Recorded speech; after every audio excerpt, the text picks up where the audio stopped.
नमस्कार प्रेक्षकांनो, लक्ष्मीच्या पावलांनी या मालिकेच्या आजच्या भागामध्ये आपल्याला पाहायला मिळालं की चांदेकरांकडे आता दिवाळीचा फराळ बनवायला सुरू झालेला असतो. त्या पद्धतीने घरातील सगळेजण ताटामध्ये लाडूचं सारण घेऊन लाडू वळू लागतात. अद्वैत चिडतो की त्याला लाडू बनवता येत नाही. त्याला जवळ येते आणि त्याला म्हणते, चांदेकर, तू रुसलास ना, तुझे गालसुद्धा लाडवासारखे गोड गोड आणि गुलाबी दिसतात.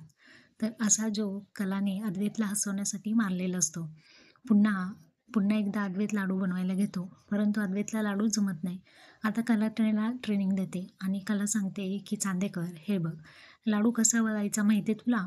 लाडूचं जे सारण असतं ते म्हणजे आपण चिकनमध्ये आहे असं समजावायचं, ठीक आहे? आणि त्यामध्ये जास्त पाणीही नाही आणि जास्त घट्टसरपणाही नाही आणि आपसुकपणे असं दोन्ही हातामध्ये घेऊन ओळायचा. त्या पद्धतीने आता अद्वैतने कलाच्या ट्रेनिंगमध्ये छान असा लाडू बनवलेला असतो आणि कलाला तो दाखवतो. खूप आनंदी होतो, बघ मी लाडू बनवला, आणि आबांना सुद्धा दाखवतो, आबा किती छान हा लाडू झालेला आहे.